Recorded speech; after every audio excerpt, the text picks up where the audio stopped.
Bonjour à tous, dans cette vidéo je vais vous expliquer le principe des boîtes à moustaches et l'illustrer à travers un exemple. Imaginons que l'on s'intéresse à cette série de données. Vous voyez qu'il s'agit d'un tableau de données brut, au fait qu'il y ait ce petit indicateur i, et pour 20 sujets, on dispose d'un score. Imaginons que pour 20 enfants, on présente l'image que je vous montre sur un écran d'ordinateur et on leur pose la question « Où est le chat ?» Ils doivent repérer le chat sur l'image, cliquer dessus lorsqu'ils l'ont repéré, et au moment où ils cliquent, le laps de temps qui s'est écoulé entre le moment où l'image est apparue et le moment où ils ont cliqué est enregistré. La variable constitue donc le temps que les enfants ont mis à repérer le chat, et ce exprimé en secondes. Notre objectif sera de déterminer les valeurs des différents quantiles, Q1, médiane et Q3, et ce, en vue de pouvoir réaliser une boîte à moustaches. Et c'est ce que nous allons faire tout de suite. Mais d'abord, je vais réduire le suspense en vous montrant où était le chat sur cette image. Avant de s'attaquer au calcul des quartiles et à la réalisation de la boîte à moustaches, souvenez-vous que lorsqu'on est en présence d'un tableau de données brut, il est possible de calculer un tableau de fréquence.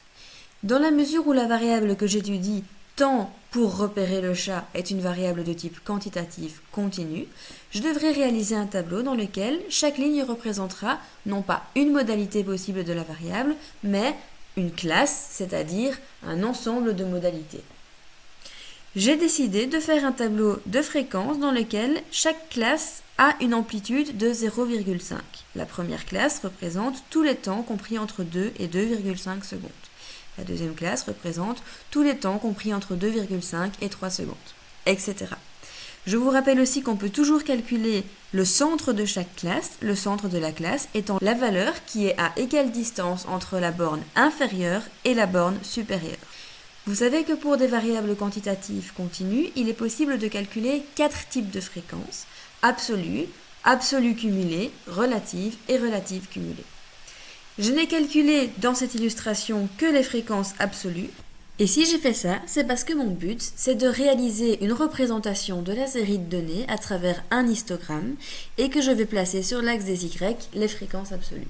Histogramme et boîte à moustaches sont deux moyens différents que l'on peut utiliser pour représenter les mêmes données, et dans la mesure où vous connaissez maintenant bien les histogrammes, eh bien je me servirai de cette représentation comme moyen de comparaison pour m'assurer que vous compreniez bien sur les boîtes à moustaches quelle zone du graphique représente quelle partie des données. Concrètement, ça donne ceci. Sur l'axe des X, on voit apparaître les valeurs de la série. Vous voyez que toutes les valeurs sont comprises entre 2 et 8. La majorité des valeurs sont comprises entre 2 et 5,5. Il n'y a aucune observation entre 5,5 et 7,5. Par contre, il y en a 2 entre 7,5 et 8. Je vois cela au fait que le dernier bâton monte jusqu'à une hauteur fréquence absolue égale 2. Lorsqu'on réalise des boîtes à moustaches, on représente les différents quartiles. La médiane, premier et troisième quartile. Vous savez que le deuxième quartile est égal à la médiane. La première chose, c'est donc de calculer ces différents quartiles. Et pour ce faire, puisqu'on dispose de données brutes, autant partir de ces données brutes pour avoir les réponses les plus précises possibles. Comme vous le savez maintenant, la toute première étape, c'est d'ordonner la série, c'est-à-dire de trier toutes les observations par ordre croissant. Et c'est ce que j'ai fait ici. Ensuite, il faut déterminer le rang médian. Dans la mesure où il y a 20 observations, le rang médian sera égal à 20 plus 1 sur 2. On obtient 10,5, ce qui veut dire que la médiane sera placée entre la 10e et la 11e valeur de la série, soit entre 3,17 et 3,22. Je fais la moyenne de ces deux valeurs et j'obtiens 3,195. 3,195 est donc la médiane de ma série de données. Ensuite, pour calculer le premier quartile, je m'intéresse à toutes les observations qui viennent avant la médiane. Il y en a 10 et je détermine quel sera le rang du premier quartile. Je peux faire exactement le même calcul que ce que j'ai fait pour déterminer le rang médian. 10 plus 1 sur 2 me donne 5,5. J'en déduis que le premier quartile sera une valeur qui sera placée entre la 5e et la 6e observation de la série, à savoir la moyenne entre 2,27 et 2,39, ce qui me donne 2,33. Je peux raisonner de la même manière pour déterminer le troisième quartile. Je m'intéresse cette fois aux 10 observations qui apparaissent à droite de la médiane. Dans la mesure où il y en a de nouveau 10, je sais que le troisième quartile sera à égale distance entre la cinquième et la sixième observation de cette partie des données, soit la moyenne entre 3.93 et 4.42, ce qui me donne 4.175. Avant de réaliser la boîte à moustaches, revenons quelques instants sur l'histogramme. Les bâtons représentent toutes mes observations. Toutes les zones grisées représentent 100% des scores de la série. Dans cette représentation colorée, les 3 barres vertes représentent les 3 quartiles Q1, médiane et Q3. Vous savez que les quartiles servent à découper la distribution en 4 parties de parts égales. Les 25% des sujets ayant les scores les plus faibles sont représentés dans cette zone en bleu clair. Les 25% suivants sont représentés dans la zone en rose. Encore les 25% suivants dans la zone en mauve, et enfin, les 25% des sujets ayant les scores les plus élevés sont représentés dans la zone en bleu foncé. Les deux zones en rose et en mauve recouvrent 50% des observations, les 50% centraux, et pour déterminer sur quelle étendue de valeurs se répartissent ces 50% centraux, on calcule ce qu'on avait vu comme étant l'écart interquartile, à savoir la différence entre Q3 et Q1. 4.175 moins 2.33. Je reviendrai un petit peu plus tard sur ce calcul. Voici la boîte à moustaches qui représente la même série de données. Il s'agit donc d'une autre manière de représenter les mêmes observations. Une des différences entre l'histogramme et le boxplot est que sur l'histogramme, on représente les valeurs de la variable que l'on veut représenter sur l'axe des X, alors que sur le boxplot, on les représente sur l'axe des Y. Afin de faciliter les comparaisons, je vais procéder à une rotation de mon histogramme, comme ceci. Nous avions vu précédemment que les zones rose et mauve correspondaient aux 50% des observations du milieu de la série. Et sur les boxplots, ces 50% centraux sont représentés dans la boîte centrale. Vous voyez que toutes les valeurs situées entre le premier quartile et la médiane correspondent bien à cette zone sur le graphique et que toutes les valeurs entre la médiane et le troisième quartile correspondent à cette zone en mauve sur l'histogramme. Si je regarde maintenant les 25% des sujets ayant les scores les plus faibles, vous voyez que ces 25% des sujets sont concentrés sur une faible étendue d'observation. Vous voyez que l'écart entre le début de la série et le premier quartile est assez faible. Et on observe sur la boîte à moustaches une moustache qui est relativement petite, qui sépare le premier quartile du bas de la représentation. Si je regarde par contre la zone relative aux 25% des sujets ayant les scores les plus élevés, soit toute cette zone en bleu foncé, eh bien je constate que les sujets s'y répartissent sur une beaucoup plus grande étendue d'observation. Sur la boîte à moustaches, ça correspond à tout ce qui, dans la représentation, se trouve au-dessus du troisième quartile, à savoir cette moustache et les 2 petits points qui apparaissent ici au-dessus. Maintenant qu'on a bien fait le parallèle entre les deux manières de représenter les observations, on va redétailler chaque élément de cette boîte à moustaches. Et au-dessus du graphique, je vous remets la série des observations ordonnées.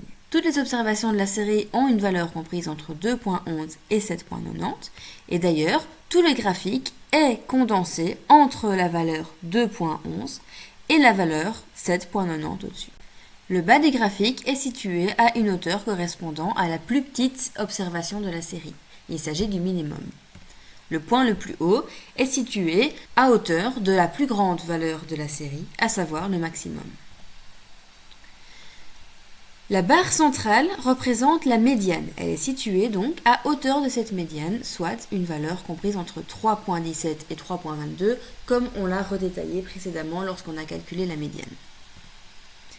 La boîte centrale représente l'écart interquartile, à savoir la différence entre le troisième quartile et le premier quartile. Je vous indique que cet écart interquartile vaut 1.82. Il est important de connaître cette information puisque c'est elle qui va conditionner la longueur maximale de chacune des moustaches. Les moustaches pourront avoir une longueur qui sera au maximum égale à 1,5 fois l'écart interquartile. Autrement dit, les moustaches ne pourront pas excéder une longueur de 2,73 points. Étant donné que la moustache inférieure part du premier quartile et descend vers les plus petites valeurs de la série, elle pourra descendre au maximum 2,73 points plus bas que la valeur du premier quartile, ce quartile valant 2,33. Autrement dit, elle pourra descendre au maximum jusque moins 0,4. Pourquoi est-ce que dans mon graphique elle ne descend pas si bas ? Eh bien, simplement parce que le bas de la représentation doit correspondre à la plus petite valeur de la série. Dès lors, la moustache pourra s'arrêter à hauteur de 2,11, soit le minimum.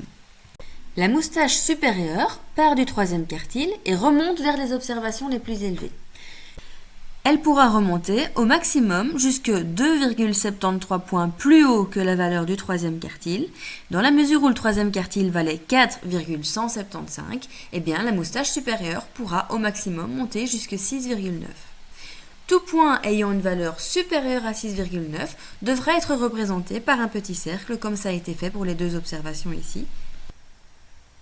Et si j'exclus ces deux points qui seront dès lors décrits comme des points extrêmes, représentant des valeurs extrêmes, eh bien j'observe que la troisième plus grande valeur de la série a une valeur de 5,15. C'est pourquoi j'arrête ma moustache non pas à 6,9 comme je pourrais le faire, mais à hauteur de 5,15.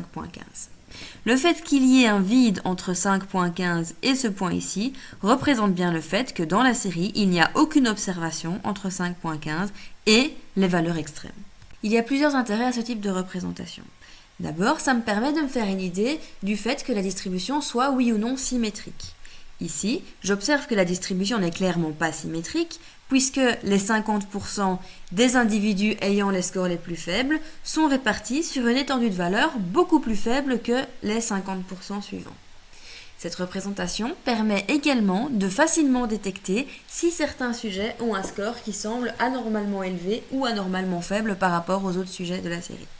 Ici, j'observe deux valeurs extrêmement hautes, ce qui veut dire que dans mon échantillon de 20 enfants, il y en a 2 qui ont mis un temps anormalement long pour repérer le chat par rapport aux autres membres de la série.